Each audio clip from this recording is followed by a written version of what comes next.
Dans nos rues, dans nos maisons, dans nos paroles de tous les jours, le nom de Dieu revient souvent.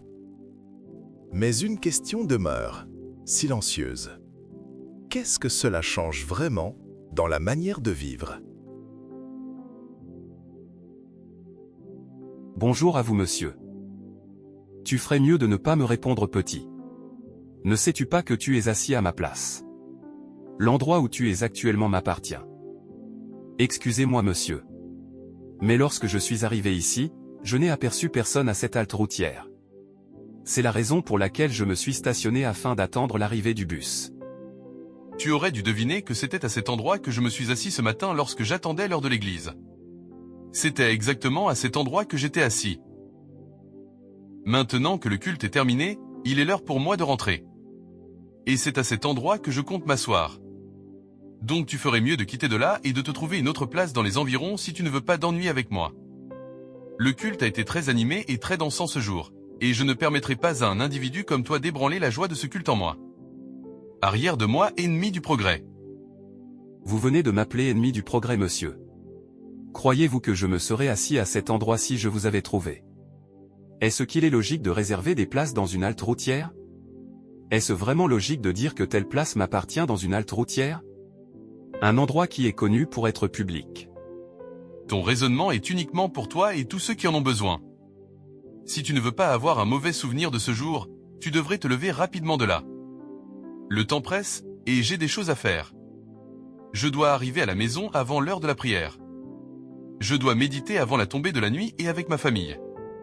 Tu ne m'empêcheras vraiment pas d'arriver à atteindre mon objectif. Je crois en Dieu et je sais que je réussirai à faire tout cela coûte que coûte. Si tu n'as rien à faire, alors sache que moi j'ai plein de choses à faire. Je peux savoir exactement votre problème, monsieur? Cette place est ma place et tu dois te lever de là. Chaque fois que tu arrives ici, même si je ne suis pas là, sache que c'est ma place. Je suis très organisé. Je ne m'assois pas partout. Voici pourtant la place tout près de moi. Je veux mon banc à moi seul. Trouve-toi une autre place, j'ai dit. Je n'ai pas besoin de ton accompagnement, moi.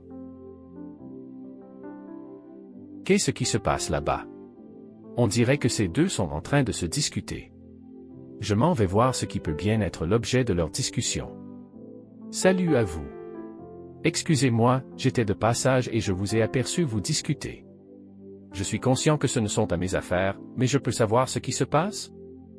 En fait, ce monsieur est arrivé il y a de cela un moment et a commencé à me faire comprendre que je suis à sa place. Qu'il a eu à garantir cela en allant à l'église ce matin. Il me demande de quitter. Pourtant tout près de moi il y a de l'espace mais il refuse de s'asseoir, réclamant qu'il veut son banc à lui seul. Mais monsieur, vous pouvez vous asseoir tout près de lui. Y a-t-il un problème à cela, puisqu'il affirme être arrivé avant vous? Oui, monsieur le justicier. Le problème est que je ne m'assois pas partout. D'ailleurs, je m'en vais prendre un véhicule personnel. Avec la richesse que Dieu m'a donnée, je n'ai pas le droit de perdre mon temps dans des futilités. Restez attendre votre bus. J'ai des choses à faire. Je dois vaquer à mes occupations spirituelles. Que Dieu vous pardonne. Je vous prie de me laisser au carrefour situé à 10 km d'ici, s'il vous plaît.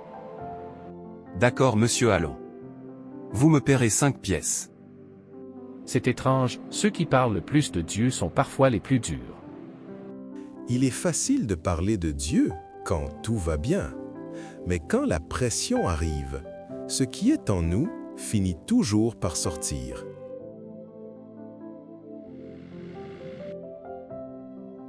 Chauffeur, je descends d'ici quelques minutes. J'aimerais savoir si vous avez 2 pièces. Non, monsieur. Je suis désolé car je n'ai pas 2 pièces avec moi. Je peux savoir la raison pour laquelle vous le demandez? Je suis censé vous donner 3 pièces. Mais cependant, j'ai 5 pièces. C'est la raison pour laquelle vous aurez besoin de 2 pièces pour pouvoir me rembourser. Avant que vous n'entrez dans ma voiture, nous avons convenu que vous devez me donner 5 pièces, monsieur, et non 3. Avez-vous oublié? Pensez-vous vraiment que je vous donnerai jusqu'à 5 pièces? C'est très énorme. La parole de Dieu dit qu'un homme doit manger à la sueur de son front. Qu'as-tu fait pour mériter jusqu'à 5 pièces? Non, c'est hors de question. Je vous paierai 3 pièces seulement, chauffeur. Ce n'est pas ce que nous avons convenu dès le départ, monsieur. Le tarif que je vous ai proposé est en dessous du tarif normal.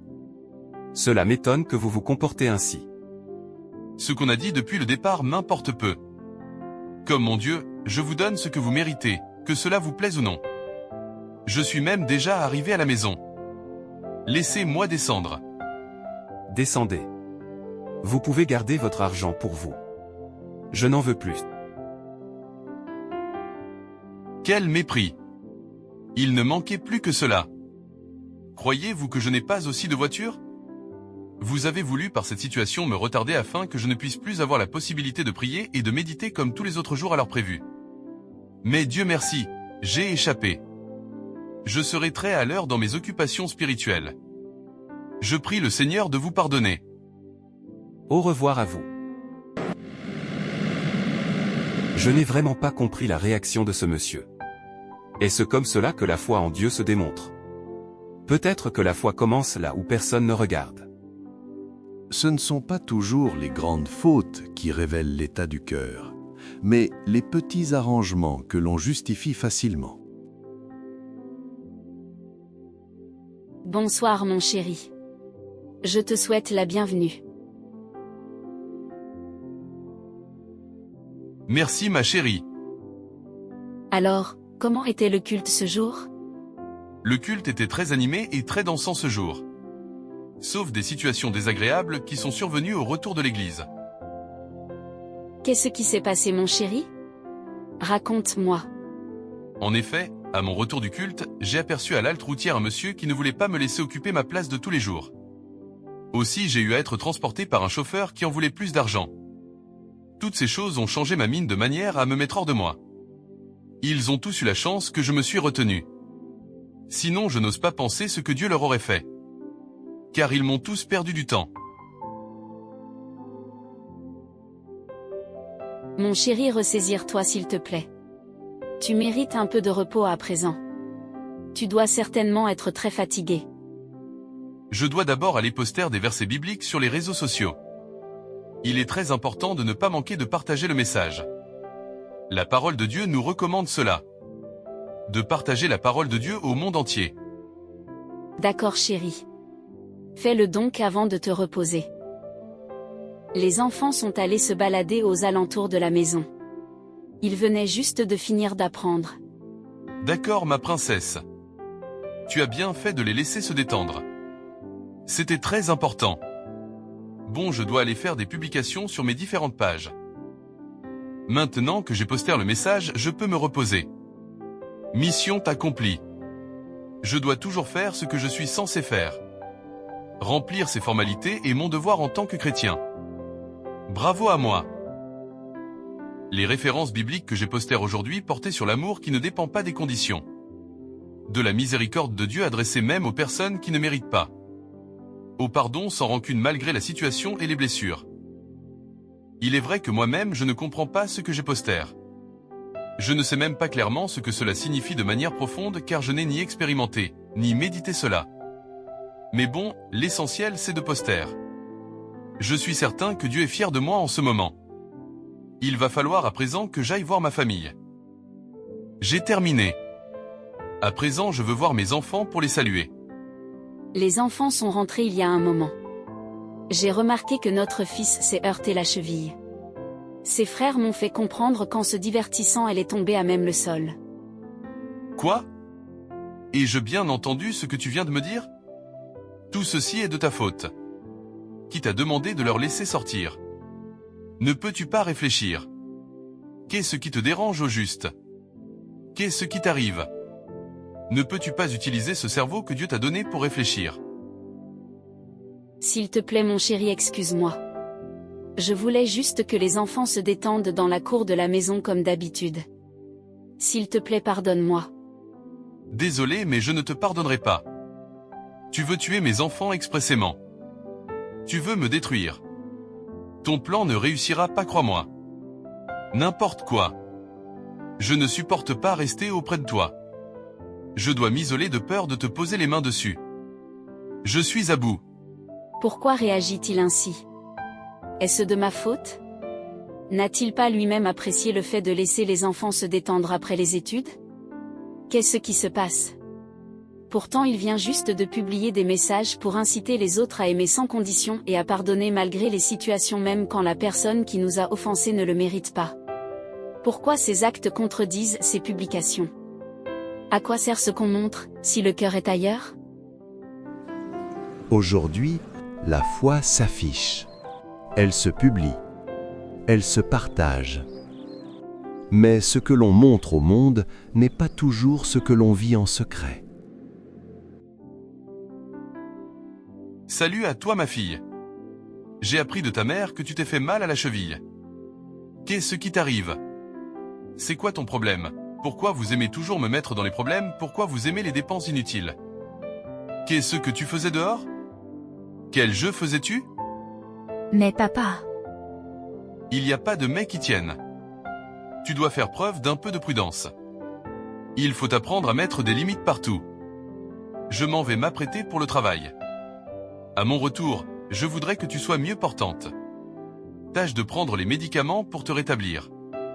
Et surtout cesse de te justifier. Tu ne pourras pas me dire quelque chose de pertinente. Bonne journée à toi. Je m'en vais m'apprêter pour le travail. qu'est-ce que j'ai fait pour mériter tout ceci? Je souffre déjà de cette douleur intense. J'aimerais voir Dieu aussi dans sa manière de nous parler. Pourtant c'est lui qui nous a recommandé de nous détendre à la fin de chaque séance d'études. Aujourd'hui je ne suis pas tombée expressément. Cela est arrivé à l'improviste, mais il refuse de me comprendre, de m'accorder un peu de compassion. La maison est souvent l'endroit où la vérité ne peut pas être maquillée. On peut impressionner une foule, mais on ne peut pas tromper longtemps ceux qui vivent avec nous. Bonjour monsieur. Merci et bien le bonjour à vous monsieur. Que puis-je faire pour vous? J'ai obtenu un rendez-vous ce jour avec le patron. D'accord. Permettez-moi d'aller signaler votre présence, monsieur. Bien le bonjour à vous monsieur. Nous avons là dehors un homme qui demande à vous voir monsieur. Il dit avoir un entretien d'embauche avec vous ce matin. D'accord. Faites-le entrer. J'ai eu à consulter son CV. Il est très intéressant, mais la seule chose que je reproche à son CV est le manque de sa photo de profil. Mais bon, je le verrai ce jour. Faites-le entrer. Bien reçu monsieur. Bien le bonsoir à vous monsieur. Bonsoir à toi. Je peux savoir ce que vous faites dans mon bureau? Monsieur, je suis la personne à qui vous avez demandé par mail de passer dans votre bureau ce jour pour un entretien d'embauche. Tiens. Donc c'est toi? Bonjour à vous monsieur. Tu ferais mieux de ne pas me répondre petit. Ne sais-tu pas que tu es assis à ma place? L'endroit où tu es actuellement m'appartient. Excusez-moi monsieur. Mais lorsque je suis arrivé ici, je n'ai aperçu personne à cette halte routière. C'est la raison pour laquelle je me suis stationné afin d'attendre l'arrivée du bus. Tu aurais dû deviner que c'était à cet endroit que je me suis assis ce matin lorsque j'attendais l'heure de l'église. C'était exactement à cet endroit que j'étais assis. Maintenant que le culte est terminé, il est l'heure pour moi de rentrer. Et c'est à cet endroit que je compte m'asseoir. Donc tu ferais mieux de quitter de là et de te trouver une autre place dans les environs si tu ne veux pas d'ennui avec moi. Le culte a été très animé et très dansant ce jour, et je ne permettrai pas à un individu comme toi d'ébranler la joie de ce culte en moi. Arrière de moi, ennemi du progrès. Vous venez de m'appeler ennemi du progrès monsieur. Croyez-vous que je me serais assis à cet endroit si je vous avais trouvé? Est-ce qu'il est logique de réserver des places dans une halte routière? Est-ce vraiment logique de dire que telle place m'appartient dans une halte routière? Un endroit qui est connu pour être public. Te rappelles-tu de ton humiliation cette fois-là? Te rappelles-tu de ton manque de respect? Écoute, je ne veux pas perdre mon temps avec toi. Cherche un moyen plus sécurisé pour toi de sortir très rapidement. Ton manque de respect la dernière fois ne me permet pas de réfléchir sur l'idée de faire de toi mon coéquipier ou pas. Tu es disqualifié, je dis bien disqualifié. Mais monsieur. Vas-y, sors le plus rapidement possible. Tu as le profil d'un très bon employé. Mais à cause de ce que tu as fait la dernière fois, je refuse de te prendre. Il n'y a pas de place pour toi bien que nous avons besoin d'une personne comme toi, qui a les qualités comme toi. Tes faits et gestes de la dernière fois t'enseigneront à faire ce que te demande ton supérieur, peu importe la situation. Ce que tu mérites, c'est cette vie de chômage. Dieu n'aide pas les gens comme toi. Maintenant, sortez de mon bureau avant que les choses ne se passent autrement. Monsieur. Sortez immédiatement. Seigneur, je te remercie de m'avoir permis de savoir qui il est réellement. Il ne mérite pas cet emploi. Merci mon Dieu de m'avoir épargné de ce malheur qui devait s'abattre sur mon entreprise et la richesse que tu m'as donnée. Où partons avec ce type de personnes ? Certains ont appris à réserver Dieu à un jour, à un lieu, à des paroles précises. Mais dans le cœur, ils restent absents. Bonsoir chérie. Bonne arrivée. Merci. Dis comment était la journée mon chéri ? Très très bien. Vois-tu, le Seigneur m'a permis de revoir à nouveau la personne qui m'avait humilié sur le banc public récemment. Il venait pour un entretien d'embauche. Comment cela s'est passé ? Je l'ai tout simplement renvoyé. Car il ne mérite pas travailler avec moi. Pas du tout. D'accord, explique-moi bien. Pourquoi tu as refusé ?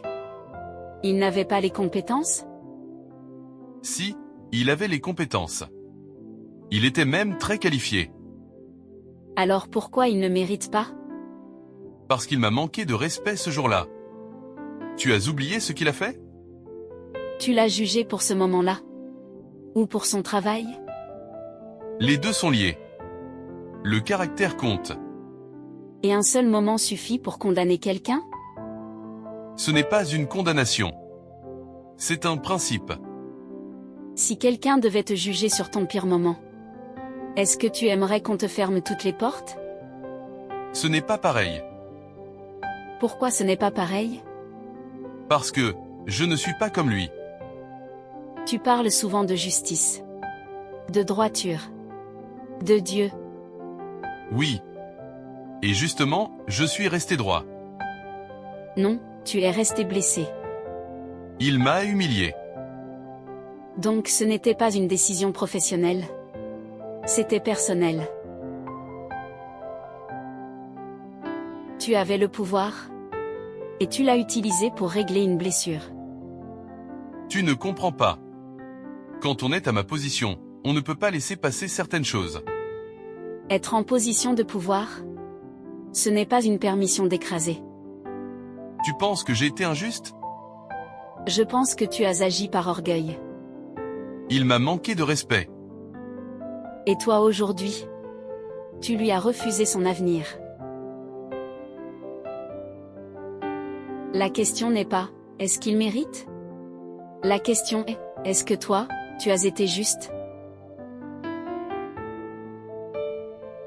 Il est encore temps mon chéri. Tu crois qu'il accepterait si je l'appelle chérie ? Ce n'est pas à lui de faire le premier pas chéri.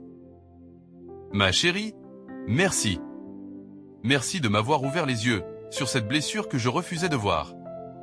Je croyais agir avec justice, mais en réalité, c'était mon orgueil qui parlait. J'ai fait du mal au chauffeur qui m'a transporté, à ma fille quand elle s'est blessée, à cet homme à qui j'ai donné rendez-vous.